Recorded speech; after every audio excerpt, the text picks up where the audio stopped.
अस्सलाम वालेकुम स्टूडेंट्स। जी प्यारे बच्चे, तो आज हम जो टॉपिक डिस्कस करने जा रहे हैं वो है 17.6 transmission of light signals through optical fibres. जी तो पीछे जितने भी टॉपिक्स हैं वो इंक्लूड नहीं है, ये टॉपिक इंक्लूड है 17.6। जी स्टूडेंट्स, तो सबसे पहले आपको ये बता दूं कि जो ऑप्टिकल फाइबर है उसमें जो ट्रांसमिशन होती है वो विजिबल लाइट होती है। So the waves of visible light have much high frequencies than that of radio waves. ये तो लाइट जो है उसकी फ्रीक्वेंसी रेडियो वेव से बहुत ज़्यादा होती है।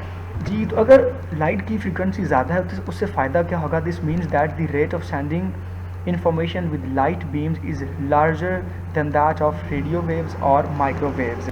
जी तो उससे ये होगा कि जो आप डाटा सेंड कर रहे हैं ऑप्टिकल फाइबर से, उसके अंदर लाइट जो है वो ट्रांसमिट होती है, लाइट जो है वो ट्रैवल करती है, तो जो सेंडिंग डाटा है, जो रेट है उसका डाटा सेंड करने का, वो बहुत ज़्यादा होगा देन रेडियो वेव्स और माइक्रोवेव्स।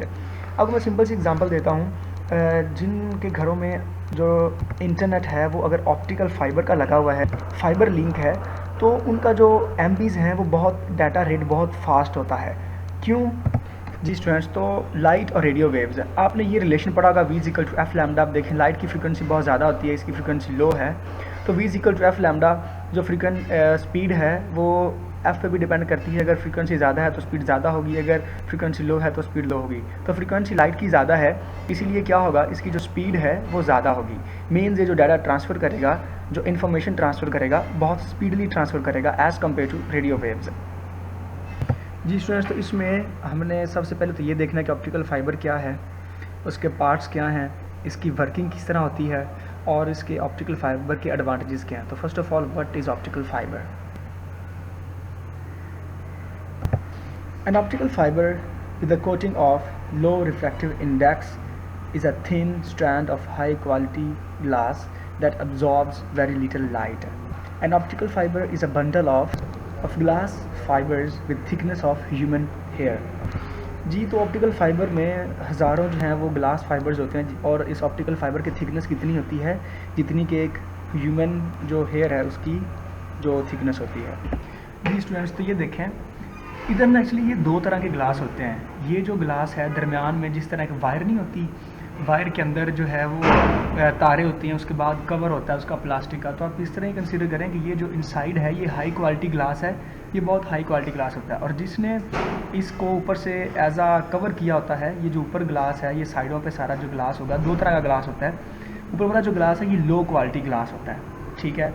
इनसाइड इसको हम कहते हैं जी। तो जिस तरह एक वायर होती है उसके अंदर जो स्टील कह रहा हूँ, सॉरी, कॉपर वायर्स होती हैं, तो ये जो अंदर एक हाई क्वालिटी ग्लास है इसको हम कहते हैं कोर। और जिस ग्लास ने इस हाई क्वालिटी को कवर किया होता है साइडों पे एज आ प्रोटेक्टिव, इसको हम कहते हैं जी ये इसकी क्लैडिंग है। जी तो आपको इस डायग्राम में नज़र आ रहा होगा, ये जो ग्रीन सारा एरिया है ये इसका कोर है, ये हाई क्वालिटी ग्लास है। और ये जो आपको ऊपर एक डिफरेंट कलर का जो है ये एक कवर सा नज़र आ रहा है, ये क्या है? ये इसका क्लैडिंग है, और ये लो क्वालिटी ग्लास होता है। जी तो इस टॉपिक को समझने से पहले आपको टोटल इंटरनल रिफ्लेक्शन का जो आइडिया है वो सही तरीके से होना चाहिए। जी तो ये जो सिचुएशन है ये आपको पता है, ये क्रिटिकल एंगल की सिचुएशन है। हम कहते हैं क्रिटिकल एंगल एक ऐसा एंगल ऑफ इंसिडेंस होता है जो क्या करता है, रिफ्रैक्टेड एंगल कितना बनाता है? 90 डिग्रीज़ का। जो मीन जो रे है जो रिफ्रैक्ट हो रही होती है वो 90 के एंगल पे रिफ्रैक्ट हो रही होती है, और इस आई को हम कहते हैं, एंगल ऑफ इंसिडेंस को क्रिटिकल एंगल कहते हैं। जी स्टूडेंट्स हैं, बट अगर हम क्या करें, एंगल ऑफ इंसिडेंस को क्रिटिकल एंगल से ज़्यादा कर दें। पिछली डायग्राम में आपने देखा हमारा क्रिटिकल एंगल कितना था? 40 डिग्रीज़ था। तो हमने एंगल जो है एंगल ऑफ इंसिडेंस 40 से ज़्यादा ले लिया है, 50 डिग्री कर दिया है। मीन ये जो एंगल ऑफ इंसिडेंस है रे का ये 50 है। क्रिटिकल एंगल से क्या है? आई ग्रेटर देन सी है। देखें, आई ग्रेटर देन सी, क्रिटिकल से जब ज़्यादा होगा तो रे रिफ्रैक्ट नहीं होगी, रिफ्रैक्शन नहीं होगी, बल्कि सारी की सारी लाइट क्या हो जाएगी? इंटरनली रिफ्लेक्ट होगी। लाइट जो है वो वापस जो है उसी मीडियम में बैक चली जाएगी, इसको हम कहते हैं टोटल इंटरनल रिफ्लेक्शन। जी स्टूडेंट्स, अब ये सपोज करें, देखें ये कोर है और ये क्या है? सारा क्लैडिंग इसकी कवरिंग है। जब लाइट रे एंटर्स ऑप्टिकल फाइबर, जब ऑप्टिकल फाइबर में एंटर होती है तो वो कहाँ पे फॉल करेगी? ये जो पॉइंट है ये क्या है? ये कोर और क्लैडिंग की सरफेस पे आके ये टकराएगी, स्ट्राइक करेगी कोर क्लैडिंग सरफेस पे। ये जो पॉइंट है ये देखें यहाँ पे कोर और क्लैडिंग की सरफेस है, तो अगर तो एंगल ऑफ इंसिडेंस यहाँ पे आके बनाएगी जी। अगर तो ये जो एंगल ऑफ इंसिडेंस है ये ग्रेटर देन क्रिटिकल एंगल हो तो लाइट क्या होगी, क्लैडिंग में नहीं जाएगी बल्कि कोर के अंदर ही क्या होती जाएगी, उसी ही मीडियम में रिफ्लेक्ट होती जाएगी आगे की तरफ। ये तो देखें, जब क्रिटिकल एंगल जो है, एंगल ऑफ इंसिडेंस क्रिटिकल से ज़्यादा है तो जो लाइट है वो क्या होगी, कोर के अंदर ही इस तरह इंटरनली रिफ्लेक्ट होती जाएगी, जिसको हम कहते हैं टोटल इंटरनली रिफ्लेक्शन या टोटल इंटरनल रिफ्लेक्शन। ठीक है, तो ये लाइट इस तरह जो है रिफ्लेक्ट होती जाएगी और इस तरह इसकी जो एनर्जी है वो ज़्यादा लॉस नहीं होगी। Light that enters the core at one end of the optical fiber goes straight and hits the inner wall of the optical fiber. Mean वो cladding की जो inner wall है या core cladding surface पे hit करेगी।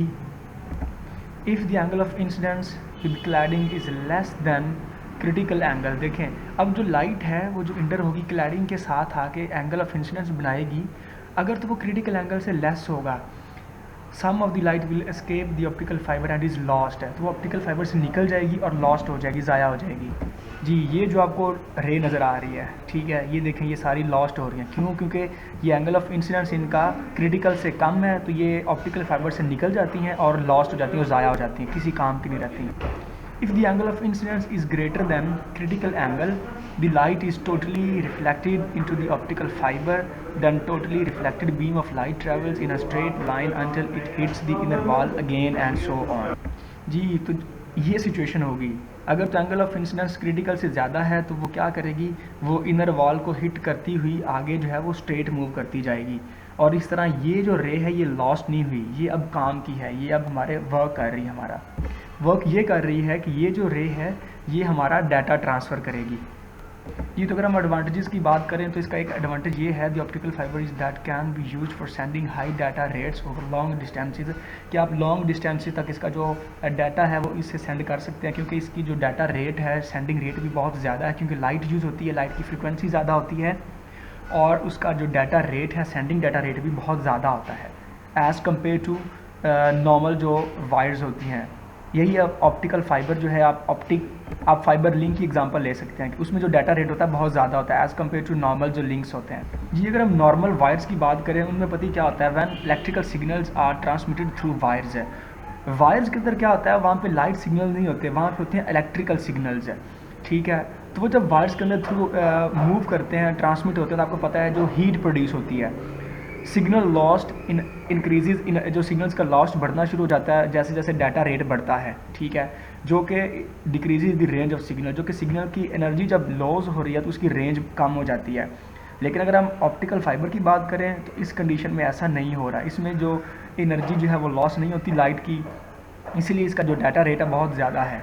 लेकिन अगर हम नॉर्मल इलेक्ट्रिकल सिग्नल्स की बात करें जो वायर्स के अंदर ट्रांसमिट होते हैं तो उनका हीट प्रोड्यूस होती है, हीट की वजह से उनकी एनर्जी लॉस होती है। ठीक है, तो उनकी जो उनके सिग्नल जो हैं, रेंज जो है वो भी कम हो जाती है जी। तो आई होप आप लोगों को ऑप्टिकल फाइबर की समझ आ गई होगी। ओके जी, प्यारे बच्चों, अल्लाह हाफिज़।